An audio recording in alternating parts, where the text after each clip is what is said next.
Welcome friends, welcome again to the class of international business. So, today we will discuss about the research in the international business, right. So, what kind of issues come in when you discuss about the research in international business, because whenever a marketer wants to get into a new place, new country, there are a lot of challenges, right.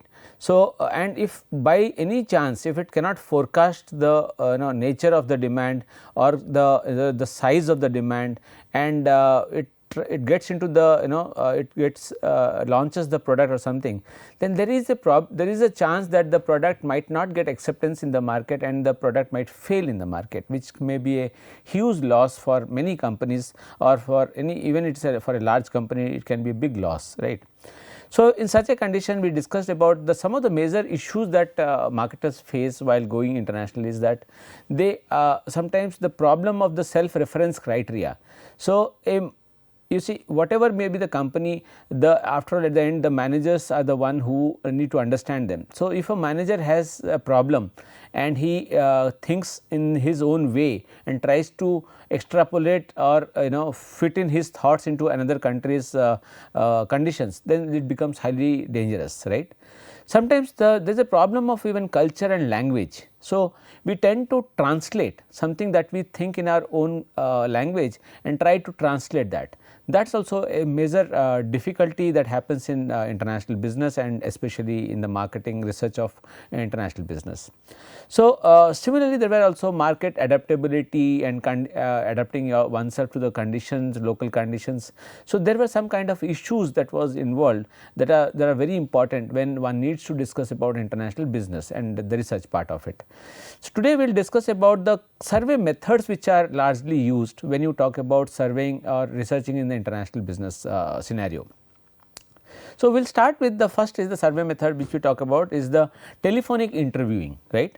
So, for example, in countries like United States and Canada, telephone interviewing is the dominant mode of questionnaire administration, the survey instrument questionnaire, right. But if you look at the Asian economies, especially in India, right, many people would not go for it, right. Even in many European countries such as Great Britain, Finland and Portugal, telephone interviewing is not a very popular method. Interestingly, Hong Kong has there is a 96% presence of phone and everything, telephonic connectivity, telephone connectivity, but still they do not prefer to go for telephone interviewing because it is not a part of their culture, right. In developing countries, only a few households have telephones. In India, for that, for after mobile has come in, it has improved, but then still there are people who do not have a telephone.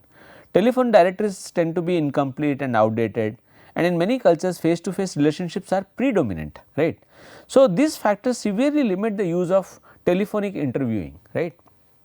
So, one needs to understand what is the right way of interviewing when you go into a new market. So, because if you do not get the primary data, the right data, then your analysis, your decisions will be entirely risky. Okay. Similarly, in-home personal interviews. So, some companies would prefer to go for a personal interview to understand the psychology of the consumer, to understand him better, and so that they can make the products accordingly.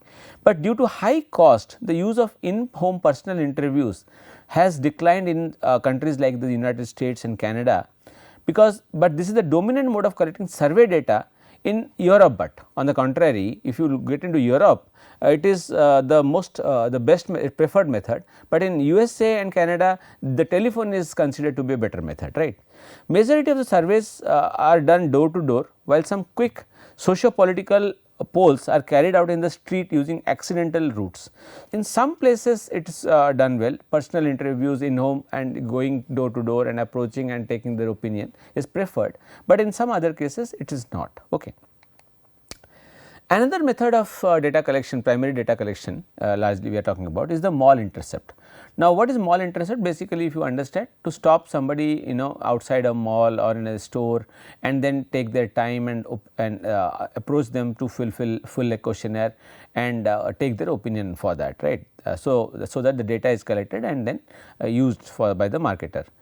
Mall intercepts constitute about 15% of interviews in Canada and 20% in the United States. So, that is a very dominant figure, right. While mall intercepts are being conducted in some European countries such as Sweden, they are not popular in Europe or developing countries. So, if you do that in India, I have seen people doing it, but then that is not largely taken well. And another thing is, when you do a mall intercept interview in India, for example, I have seen it is very difficult to get the right information, because the frame of mind the person is in India, which is a tropical climate, hot climate, and somebody is coming out of the store with lot of bag and all, he or she would not be in a frame, might not be in a frame of mind to answer you, right. So, and in India such kind of researchers are taken as rather a problem, right, and such researchers are taken as a problem, and people try to avoid them. And if they give a data also information, they do not bother to, I have seen, read it well and thoroughly, and just they skip through, just ticking something, right. But in contrast, central location street interviews constitute the dominant method of collecting survey data in France and the Netherlands. So, it varies from country to country and place to place, it varies, right. So, the marketer has to know if it is going to a particular country or place, what kind of interviewing method is the best. Okay. One more interviewing method which is very popular is the mail interviews, right. So, it is low cost. Mail interviews continue to be used in most developed countries where literacy is high and the postal system is well developed, right. So, according today the mail even mail interviews have also been replaced with electronic surveys also. So, which I have you can take it like, for example, a email interview or a email sending of questionnaire to somebody, and so that he or she can fill up. So, mail interviews are low cost, and today email or electronic instruments are still even more effective, cost effective. Mail interviews constitute 6.2% of the interviews in Canada and 7% in the United States. In countries where the educational level of the population is extremely high, but otherwise in countries where the people's education level is not high, like maybe still in India, Pakistan, Bangladesh. So, mail interviews are not very preferred mode, right. In Africa, Asia and South America, however, the use of mail surveys and mail panels is low because of the literacy and the large portion of population living in rural areas. They do not have the time and interest to get into to read and be and participate in a research process. Mail surveys are typically effective in industrial international marketing research. Although it is difficult to identify the appropriate respondent, that is a problem in mail surveys, to find the appropriate respondent within each firm and to personalize the address. But after the mail interviews today, nowadays the electronic surveys have become very popular. Now, because one, it is very easy, and the person can whoever can be given some benefits, and more than that, a person whose mail ID is there, or you can send a mail, he can do it in his free time and then send it, and the transaction time is very low. All this has made electronic surveys nowadays very popular, right. Now, when you talk about research, you need to understand the scale and the measurement equivalence in international marketing research, because the kind of scale one uses, right, there has to be an equivalence, because otherwise if the scales are interpreted differently in different markets, then it becomes a real challenge and the entire data might become questionable, right. So, we can talk about construct equivalence, operational equivalence, scalar equivalence, the scale equivalence, and the linguistic equivalence, right. So, there are different kinds of equivalences that has to be looked into, right, category equivalence, all these things, functional equivalence. So, let us see some of them. So, it is what it says is, it is critical to establish the equivalence of scales and measures used to obtain data from different countries.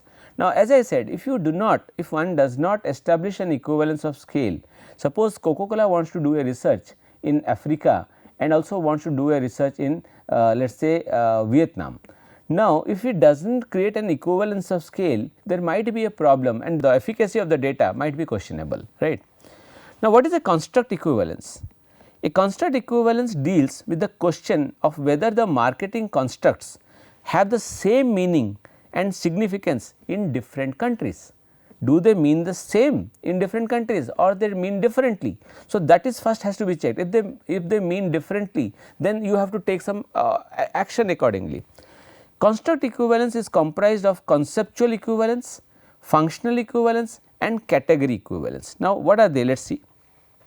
Now, for example, conceptual equivalence, it deals with the interpretation. How do people interpret a brand, a product, a consumer behavior and the marketing effort? Let us say when you said special sales, how does an Indian interpret it? How does a Italian interpret it? There might be different, right. So, the word how is the concept understood by different cultures, different people is what is called as conceptual equivalence. What is functional equivalence? It examines whether a given concept or behavior serves the same role, does it serve the same role or function in different countries. For example, when you talk about a bicycle, does the bicycle work is important in the same manner in all the different places? In some places bicycles are very important, they are given high importance, but in some other countries wherever the government has even tried to give free bicycles so that to reduce pollution and all, they have not been effective, right. So, how is the item taken, what is the functional value, right.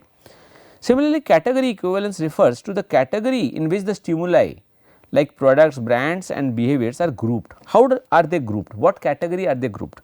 For example, a principal shopper group category, right. So, now what is the category that the products would be kept in? For example, there is a range of products and the consumers in one country, let us say out of 10 products, they are grouping product number 1, 3 and 7 in one category. But in another country maybe group number 1, 3 is goes with group the product number 9. So, how is there a category equivalence? If yes or no, if it is no, then you cannot compare two different countries and the data from two different countries, and you cannot take a decision, a same decision or similar decision for these two countries because they are thinking differently. Okay. Similarly, what is operational equivalence? Operational equivalence concerns how theoretical constructs are operationalized to make measurements. For example, what is the example leisure?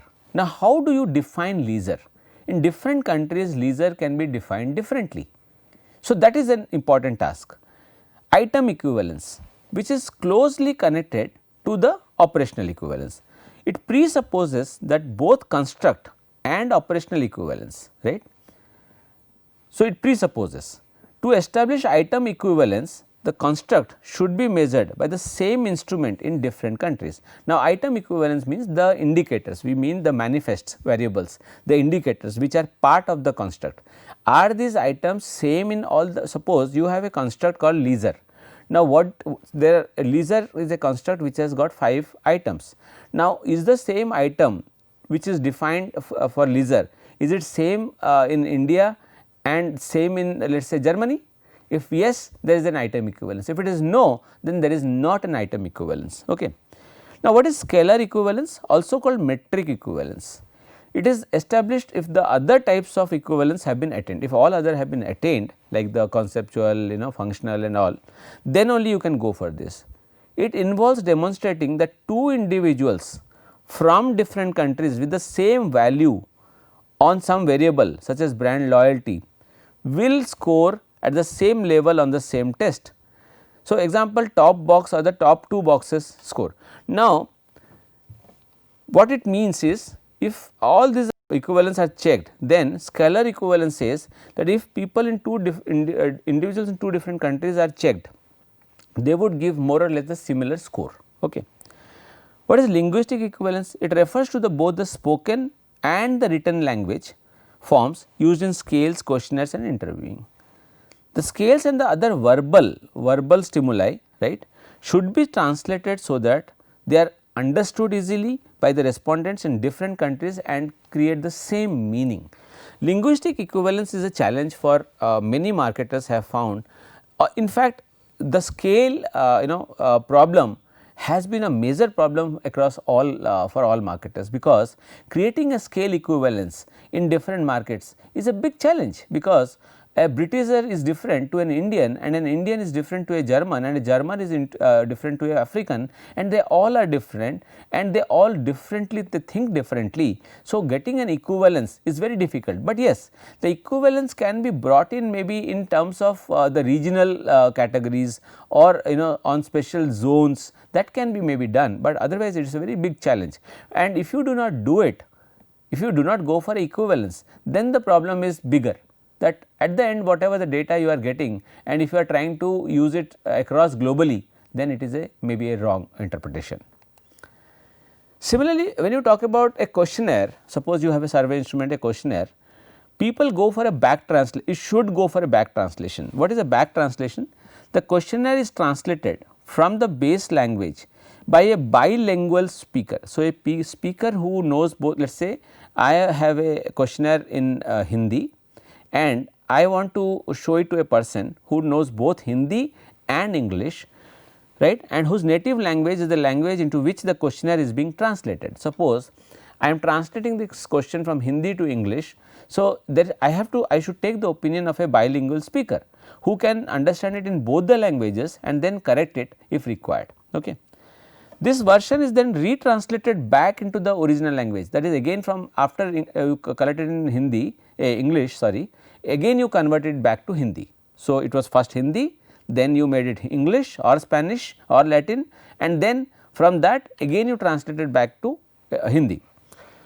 So, translation errors can then be identified. So, what are the translation errors that is happening that can be easily tracked?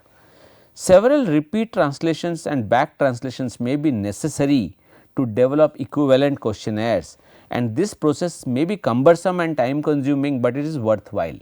So, when you are doing a international marketing research or a research for the international business, such kind of back translations are very vital. If one although it is difficult, cumbersome, but it is worth. If one does not do it, then there is a chance that one might get into trouble. Okay.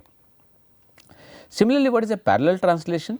When you talk about parallel translation, a committee of translators, each of whom is fluent in at least 2 of the languages, right, in which the questionnaire will be administered, let us say Spanish and Hindi, right, discusses the alternative versions of the questionnaire and makes modifications until the consensus is reached. So, what they do is they discuss about the alternative versions of the questionnaire, alternative words, alternative sentences, so that, and try to make the modifications so that they both come to a consensus at the end. In countries where several languages are spoken, the questionnaire should be translated into the language of each respondent subgroup. Okay.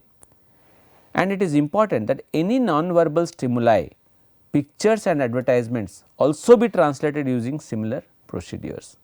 So, all these are very important when you go for international business, because if you do the research and you do not understand how the person in other countries are thinking about it or understanding in it, so then the question is, and you do not take, suppose you do not want to take the pain of doing it, then you may the end result is that you may land up in a difficult situation. You may land up in a situation where you have collected the data, where people have thought it in a different manner and they have responded to it. Now, this data can never give a a universal opinion or decision which needs to be taken.